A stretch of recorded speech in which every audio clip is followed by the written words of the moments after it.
Adam purchased 20% more chocolates than Bali. Adam ने बाली से 20% ज़्यादा चॉकलेट्स खरीदी.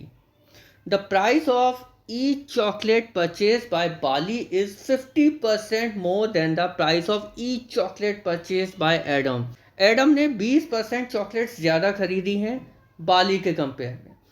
Price of each chocolate purchase by Bali. Bali ने जो चॉकलेट्स खरीदी हैं उनका price 50% more than price of each chocolate purchase by Adam.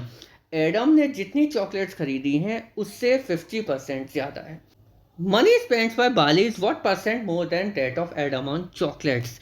बाली ने जितनी मनी खर्च की है वो कितनी परसेंट ज़्यादा है as compare to Adam on chocolates. ये हैं इस क्वेश्चन के ऑप्शंस. बाली ने 100 चॉकलेट्स खरीदी हैं.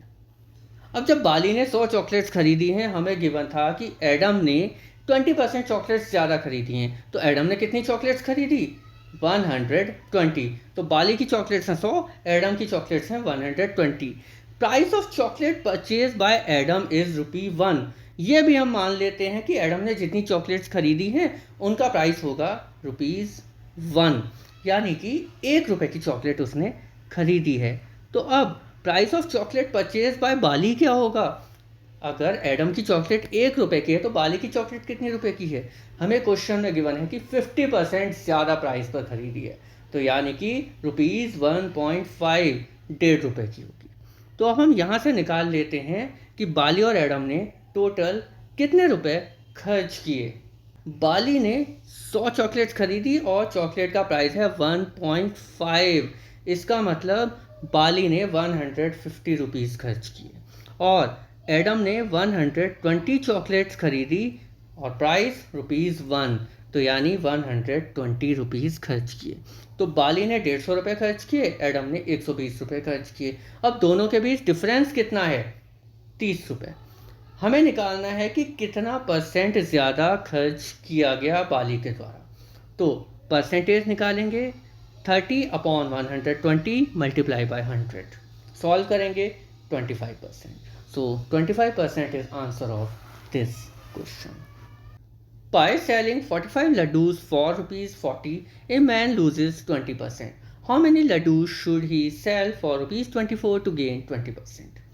एक आदमी 40 रुपए में 45 लड्डू बेचता है तो उस आदमी को 20% का लॉस होता है. तो 24 रुपए में कितने लड्डू बेचे कि उसे 20% का गेन हो?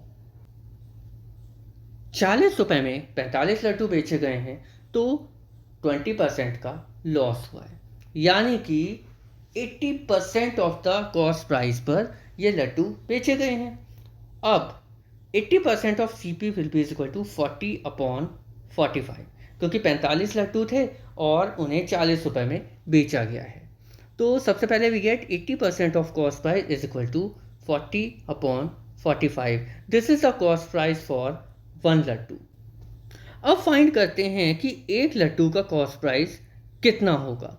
तो इसे सॉल्व करते हैं and we will get ₹10/9.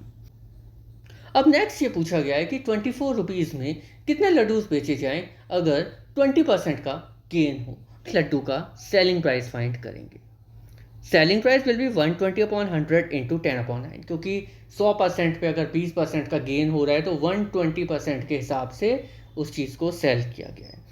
Answer आया 4/3. तो एक लड्डू का सेलिंग प्राइस है 4/3 रुपीज़.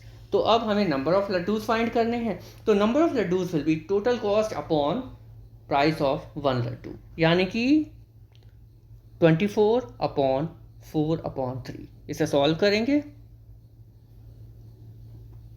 और आएगा 18.